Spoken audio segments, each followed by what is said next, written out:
સુરતના કતારગામ વિસ્તારમાં આવેલી એનબી જ્વેલર્સની દુકાનમાં એક યુવક રિવોલ્વર લઈ ઘૂસી ગયો હતો. લૂંટના ઈરાદે આવેલા યુવકને જોઈ જ્વેલર્સનો સ્ટાફ ગભરાયો હતો. આ દરમિયાન જ્વેલર્સના માલિકે હિંમત કરતા સ્ટાફે યુવકને ઝડપી પાડ્યો, જેનો દુકાનમાં રહેલા સ્ટાફે વિડીયો પણ ઉતાર્યો હતો. ત્યારબાદ જાણ થઈ હતી કે રિવોલ્વર જ નકલી હતી, માત્ર લાઇટર રિવોલ્વર હતી. યુવકને પકડી કતારગામ પોલીસને જાણ કરવામાં આવતા પોલીસે ઘટના સ્થળે પહોંચી યુવકની ધરપકડ કરી વધુ કાર્યવાહી હાથ ધરી હતી. સુરતમાં દિન દહાડે લૂંટનો પ્રયાસ થયો હોવાની ઘટના બનતા પોલીસ દોડતી થઈ ગઈ હતી. વાત એમ છે કે સુરતના કતારગામ વિસ્તારમાં નરેન્દ્રસિંહ રાજપૂતનો એનબી જ્વેલર્સ આવેલું છે. એનબી જ્વેલર્સમાં આજે બપોર બાદ એક યુવક રિવોલ્વર લઈ શોરૂમમાં ઘૂસી ગયો. યુવકના હાથમાં રિવોલ્વર જોઈ મહિલા સ્ટાફમાં ડરનો માહોલ છવાયો. આ દરમિયાન જ્વેલર્સના માલિક નરેન્દ્રસિંહે હિંમત કરી રિવોલ્વર લઈ આવેલા યુવકનો હિંમતભેર સામનો કર્યો. સ્ટાફે પણ તેની મદદ કરી, જેથી રિવોલ્વર લઈ આવેલા યુવકને પકડી પાડવામાં સફળતા મળી.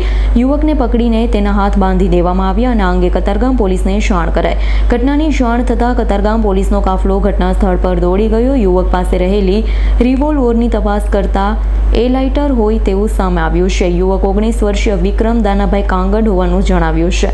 કતારગામ પોલીસે યુવકની ધરપકડ કરી વધુ કાર્યવાહી હાથ ધરી હતી. વધુમાં પોલીસની તપાસમાં સામે આવ્યું છે આરોપી વિક્રમ પહેલા દૂધની ફેરી મારવાનું કામ કરતો, જ્યારે છેલ્લા 5 મહિનાથી તે વતન સાવરકુંડલા ખાતે જતો રહ્યો હતો. હાલ વિક્રમ બેકાર છે અને કોઈ કામ ધંધો કરતો નથી. સુરતમાં તે તેના મામાના દીકરા સાથે રહે છે.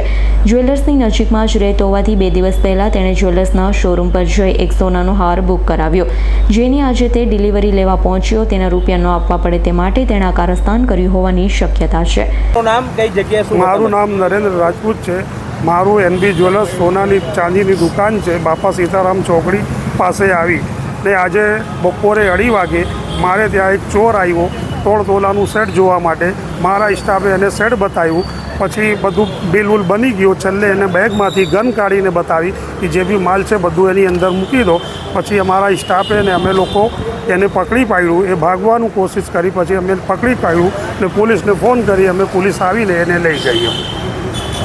કેટલા વાગ્યા ઘટના બની હતી? એ લગભગ 2:30 થી 3 વચ્ચે છે. શું વાતચીત કરતો હતો શોરૂમમાં? એ આવીને એમ કે મારે સેટ જોઈએ છે ને 3 તોલાનું એને સેટ પસંદ કર્યું. સેટની કિંમત 3,30,000 થાય છે. પછી એને કીધું કે ભાઈ આ ફાઇનલ છે, અમારું બિલ બનાવી દો. મારા સ્ટાફે બિલ બનાવીને એને આપ્યું.